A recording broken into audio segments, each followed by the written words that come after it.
পুরনো অনেক কিছুর ছোঁয়া লেগে আছে শ্রীরামপুরে। শ্রীরামপুর বলতে যা বোঝায় আসলে শ্রীরামপুর তার থেকে অনেক বেশি, অনেক বড়। এই শ্রীরামপুরে যেমন ইটভাটা আছে, তেমনই কিন্তু আবার একেবারে নতুনত্ব শ্রীরামপুর কলেজের ঘাট রয়েছে। তার সাথে সাথে একাধিক বিষয় রয়েছে যেগুলো আদপে শ্রীরামপুর বললে মনে পড়ে না বা মনে পড়ে। রাজবাড়ি রয়েছে, আমরা একটা রাজবাড়িতে চলে এসেছি, আর রাজবাড়িতে এসে দেখছি দীপশিতা ধর প্রচার করছেন, তাও আবার ঠিক শ্রীরামপুরে নয়, শ্রীরামপুর থেকে কিছুটা দূরে জনাইয়ের একটি এলাকায়। দীপশিতা ধরের সঙ্গে আগে একাধিকবার কথা হয়েছে, যেগুলো জানা হয়নি সেগুলো জেনে নেওয়ার চেষ্টা করবো দীপশিতা ধরের কাছ থেকে। দীপশিতা, কেমন আছো? ভালো আছি, তোমরা কেমন আছো? আমরা ভালো আছি। বলছি, বিধানসভা ভোটের পরে লোকসভা ভোটে অনেক দিন পেরিয়ে গেছে, গঙ্গা দিয়ে অনেক জল পেরিয়ে গেছে, আবার নির্বাচনের ময়দানে ওই তখন নির্বাচনের ময়দানে নামার যে কি বলবো এক্সাইটমেন্ট ছিল, সেটা কি এখন আছে নাকি ইউজড টু হয়ে গেছে? না, এক্সাইটমেন্ট মানে একটা ভয় ছিল, এটা অস্বীকার করার কোনো জায়গা নেই। প্রথমবার নির্বাচন, এইরকম আগে আমরা কলেজ নির্বাচন লড়েছি, ইউনিভার্সিটি নির্বাচন লড়েছি, এবার বিধানসভার তো একটা বড়দের নির্বাচন, ফলে সেইটার একটা অন্যরকম ভয় ছিল, তার শঙ্কা ছিল। এবার সেই ভয়টা হয়তো নেই, কিন্তু এবার একটা দায়িত্ব রয়েছে, গুরু দায়িত্ব। 7টা বিধানসভা কেন্দ্র, লোকসভা নির্বাচন, এবং আমরা তো খুব সুখের সময় নেই। একটা কঠিন লড়াই, তৃণমূল বিজেপি দুজনের বিরুদ্ধে লড়াই। ওদের কাছে মাসল পাওয়ার, মানি পাওয়ার, আমাদের কাছে কিছুই নেই এই কমরেডরা ছাড়া, কমরেডদের সাহস, কমরেডদের জেদ ছাড়া। ফলে দায়িত্বটা এবার অনেক বড়, 21-এর চাইতে 24-এর দায়িত্ব অনেক বড়। দায়িত্ব বেশি, দায়িত্ব নেওয়ার জন্য কাঁধটাকে ততটা শক্ত করতে হয়েছে। কাঁধ শক্ত হয়েছে সেটা তো মানুষ বলবেন। মানুষ যখন আগামী 20 তারিখ তারা যখন নিজের ভোট দেবেন, এবং সম্ভবত 4 তারিখ আমরা যখন ভোটের রেজাল্ট পাবো, সেদিন বোঝা যাবে মানুষ বুঝতে পেরেছেন কিনা। তবে এটা বলতে পারি, ওই 2021-এর পর থেকে আজ 2024 পর্যন্ত এমন একটা মাসও যায়নি, এমন একটা সপ্তাহ যায়নি যেদিন কোনো না কোনো কারণে আমাদের রাস্তায় নামতে দেশের এবং রাজ্যের সরকার বাধ্য করেনি। আমরা আনিস খানের মৃত্যু দেখলাম, ছাত্র আন্দোলন থেকে উঠে আসা। সে হয়তো আমার সহকর্মী ছিল না, আমার ছাত্র সংগঠনের সহকর্মী ছিল না, কিন্তু এই দেশ বাঁচানোর লড়াইতে এনআরসি সিএ বিরোধী আন্দোলনের অন্যতম মুখ আনিস খান। আমরা আনিস খানকে হারিয়েছি, এবং আনিসের ইনসাফ, আনিসের ন্যায়, আনিসের বিচার চেয়ে যে লড়াই, সেই লড়াইটা আমাদের জীবনে একটা খুব গুরুত্বপূর্ণ ভূমিকা, মানে একটা গুরুত্বপূর্ণ দলিল হয়ে থাকবে। একটা রাষ্ট্র কিভাবে, যে রাষ্ট্র শক্তি এমনিতে বলে, মানে আমি তৃণমূলের কথাই বলছি, তৃণমূল সরকার এমনিতে তো বিজেপির বিরুদ্ধে কথা বলে, এনআরসি সিএর বিরুদ্ধে কথা বলে, অথচ সেই এনআরসি সিএর বিরুদ্ধে লড়াই করা একটি ছেলেকে শুধুমাত্র তার ব্যক্তিগত স্বার্থসিদ্ধির জন্য, তার ক্ষুদ্র স্বার্থসিদ্ধির জন্য যে রাজনীতি খুন করতে পারে, আমাদের মনে হয় আমাদের প্রজন্মের ছেলে মেয়েদের জন্য, রাজনীতিবিদ যারা আমরা রাজনীতি করতে চাই, আমাদের জন্য অনেক স্পষ্ট হয়েছে, ফারাকটা স্পষ্ট হয়েছে, সীমারেখাটা স্পষ্ট হয়েছে। সন্ধে নামছে, অনেকে বলছেন যে বামেদেরও নাকি সন্ধে নেমে গেছে। তো সন্ধে নামলেই তো রাত্রি আসে, এবং রাত্রির পরেই ভোর আসে। তাহলে এটা যদি সন্ধে হয়, আমরা আশা করছি 2 মাসের মধ্যে রাত্রিও চলে আসবে, এবং 2 তারিখে যখন 4 তারিখে যখন রেজাল্ট বেরোবে, তখন আমাদের ভোর, নতুন সূর্যোদয়, লাল সূর্যোদয় হবে। 13 বছরে রাত কেটে সকাল হলো না, 2 মাসে হয়ে যাবে? না, রাত কেটে সকাল তো হচ্ছে, আমরা মানে দেখতে একটুখানি পাচ্ছি না কোথাও। আমরা যদি এই যতগুলো বাই ইলেকশন হয়েছে, বাই ইলেকশনের রেজাল্ট দেখি, পঞ্চায়েতে এই এলাকার যদি আমি ফলাফল দেখি, লোকসভা নির্বাচনে, বিধানসভা নির্বাচনে অনেক জায়গায় যেখানে বিজেপি দ্বিতীয় ছিল, আমরা তৃতীয় ছিলাম। এই পঞ্চায়েত নির্বাচনের যখন ফল বেরিয়েছে, ওই অত কারচুপির পর ব্যালট খেয়ে নেওয়া, ব্যালট ফেলে দেওয়া, ভোট না দিতে দেওয়া, এজেন্টকে মারা, প্রার্থীকে মারা, সমস্ত কিছুর পর আমরা কিন্তু বেশিরভাগ জায়গায় দ্বিতীয় স্থানে এসেছি। ফলে আমার বিশ্বাস, মানুষ একটু একটু করে তার যে ইচ্ছা, তার যে মত, সেটা দেওয়ার চেষ্টা করছেন। আমাদের কমরেডরাও তাদের প্রাথমিক যে ভয়, প্রাথমিক যে অত্যাচার, সেটা ভেঙে বেরিয়ে আসতে পেরেছেন। বি অনেস্ট, তুমি নিজে মনে করো যে বিধানসভায় শূন্য একটা দল লোকসভায় স্কোর করতে পারবে? অবশ্যই, কেন নয়। আমি আবার বলার জন্য বলছো? না, আমি স্ট্যাটিস্টিক্সে ফিরে যাব। আমি একটুখানি দেখছিলাম ডেটা। এই বিজেপির যদি আমরা দেখি 2019-এর আগে বা 2014-এর আগে বিজেপির কি রেজাল্ট ছিল, 2000 ওই পুরো সময়টা এরকম তো নয় যে বিজেপি প্রচুর জায়গায় মানুষ জিতছিলেন, অথচ আমরা 2019-এ দেখলাম প্রায় অর্ধেকের বেশি সিটে তারা নির্বাচনে জিতলেন। সুতরাং মানুষ যদি মনে করেন যে মানুষ কাউকে ভোট দেবেন, মানুষ যদি মনে করেন পরিবর্তন দরকার, বদল দরকার, সেখানে বদল হয়। এবং ওই সব শূন্য নয়, সেই শূন্যের মধ্যেই আগামী দিনের পূর্ণতা পাওয়ার চাবিকাঠি, বীজ লুকিয়ে থাকে, আমরা সেটাতেই বিশ্বাস করছি। আমি 2021 সালে বিধানসভা নির্বাচনের আগে তোমার ইন্টারভিউ করেছিলাম, 3 বছর পেরিয়ে গেছে। 3 বছরে তুমি বড় হয়েছো, আমি বড় হয়েছি। দীপশিতা কি তার সেই ঝাঁঝ বা ইনোসেন্সটাকে হারিয়ে ফেলেছে, অনেক পরিপক্ক?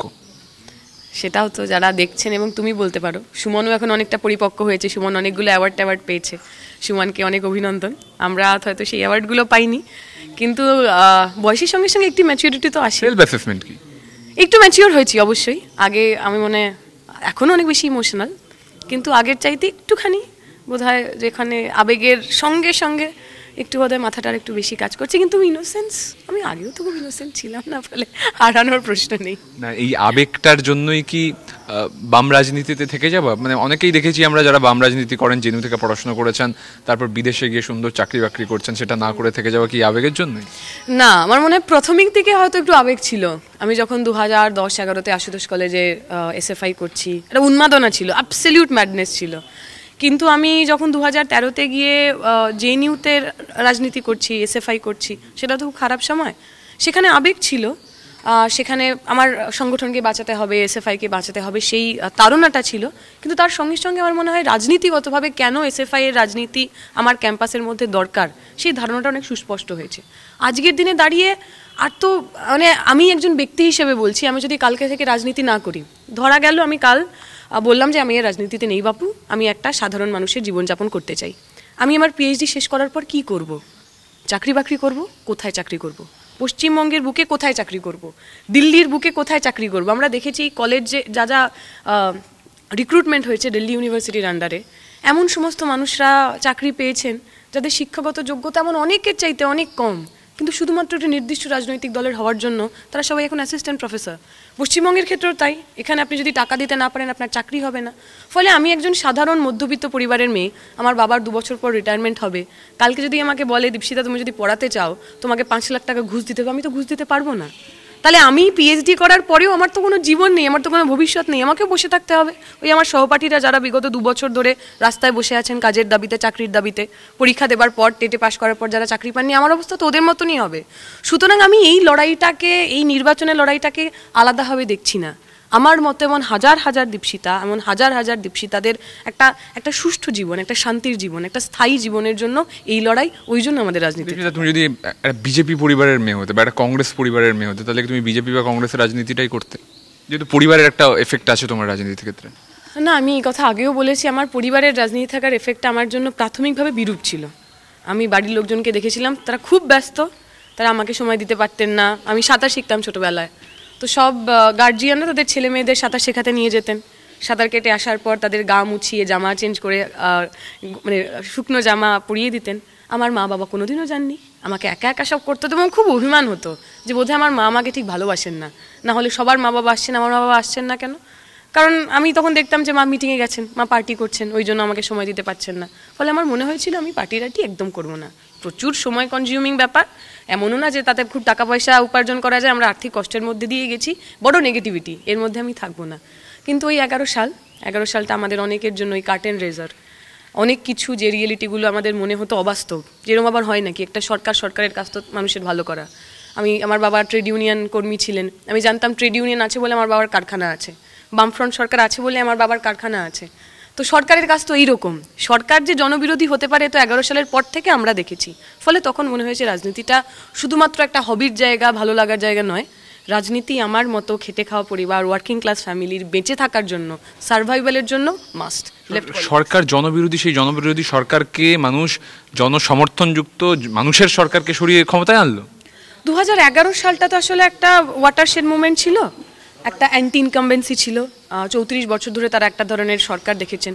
অনেকের মনে হয়েছিল যে 34 বছরে তো অনেক কিছু পেলাম না, সত্যিই তো 34 বছর থাকার পরে আমরা অনেক কিছু করতে পারিনি, ওরা অনেক কিছু চেয়েছিলাম। ফলে অনেকের মনে হয়েছিল এই সরকারকে সরিয়ে যদি অন্য সরকার নিয়ে আসি তারা হয়তো সেই সব অপূর্ণতাগুলোকে পূর্ণ করবেন। কিন্তু মানুষ তো নিজের অভিজ্ঞতায় বুঝেছেন, এবং তুমি এই দেখবে 11 থেকে এই 21 পর্যন্ত, মানে 19-এর নির্বাচন পর্যন্ত তৃণমূল বিরোধী হাওয়া কিন্তু খুব স্ট্রং ছিল।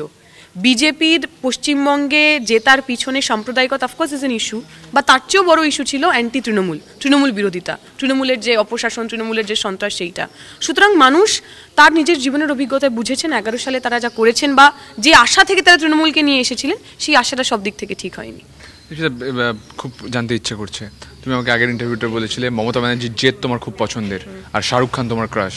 মমতা ব্যানার্জির জেদটা কি এখনো পছন্দের, শাহরুখ খানকে এখনো পছন্দ? হ্যাঁ, সেটাতে আমার কোথাও কোনো পরিবর্তন আসেনি, দুটোতেই একদম। কারণ আমি তখনও বলেছিলাম মমতা ব্যানার্জি যে এইটা সাংবাদিকরা একটু করে, শুধু মমতা ব্যানার্জি জেদটাকে যে আইসোলেট করে বললো, আমি বলেছিলাম ওনার মানে রাজনীতির সঙ্গে আমি একমত নই, পলিসির সাথে একমত নই, বাট ওনার নিজের মধ্যে একটা ভীষণ জেদি মহিলা, দ্যাটস আ গুড থিং। আমার মনে হয় powerful woman in any form, that's a wonderful thing. কিন্তু সেই পাওয়ারফুল বা আমার সেই শক্তিশালী হওয়াটা আমি কোন অভিমুখে ব্যবহার করছি সেটা গুরুত্বপূর্ণ। সেক্ষেত্রে মমতা ব্যানার্জিদের সাথে আমাদের বিরোধিতা ছিল, আছে এবং থাকবে। পেছনে দেখো কি রং, পেছনে সাদা নীল। নীল সাদা, গোটা শহর কলকাতা, গ্রেটার শহর কলকাতা পুরোটাই নীল সাদা, চারদিকে শুধু তৃণমূল। কল্যাণ বন্দ্যোপাধ্যায় তোমার এগেনস্টের ক্যান্ডিডেট, লড়াই কঠিন তো? কঠিন লড়াই এই কারণে নয় যে উনি কল্যাণ ব্যানার্জি, কঠিন এই কারণে কারণ বিগত দিনে নির্বাচন তো আসলে হয় না, নির্বাচন করানো হয়। একটা মেশিনারি তৈরি করেছেন তারা, যার মধ্যে দিয়ে সাধারণ মানুষকে ভোট দিতে দেওয়া হয় না। ভোট দেওয়া হয়ে গেলে ওই কাউন্টিং যখন হয়, গণনা কেন্দ্রে সেই ভোট লুট করার চেষ্টা হয়। আমি ব্যক্তিগত আমার অভিজ্ঞতা, কল্যাণবাবুর যখন যিনি যে এলাকার এমপি শ্রীরামপুর কেন্দ্র, সেখানেই আমাদের বাড়ি, সেখানেই পঞ্চায়েত নির্বাচন হয়েছে এবং সমস্ত মানুষ জানেন। সুতরাং আমাদের মেজর চ্যালেঞ্জ এই মুহূর্তে ওই ভোটের দিন এবং গণনার দিন ওই যে মেশিনারি তাকে আটকানো, মানুষ যাতে মানুষের ভোট দিতে পারেন। আমাদের বিশ্বাস মানুষ যদি ভোট দেন, মানুষ কল্যাণ ব্যানার্জি কেন, তৃণমূলের যে কেউ দাঁড়ান না কেন তাকে হারাবেন। শেষ প্রশ্ন, বালি বিধানসভা থেকে তুমি নির্বাচনে ছিলে, যেখানে তুমি পরাজিত হয়েছিলে, তুমি মাধ্যমিক ফেল করেছো, এটা উচ্চ মাধ্যমিক লোকসভা। আমাদের তো আসলে নির্বাচনে লড়াটা আমার ব্যক্তিগত পরীক্ষার জায়গা নয়। আমরা আমাদের রাজনৈতিক কথা বলার জন্য নির্বাচনে আসি, আমরা আমাদের রাজনৈতিক পক্ষ রাখার জন্য নির্বাচনে আসি।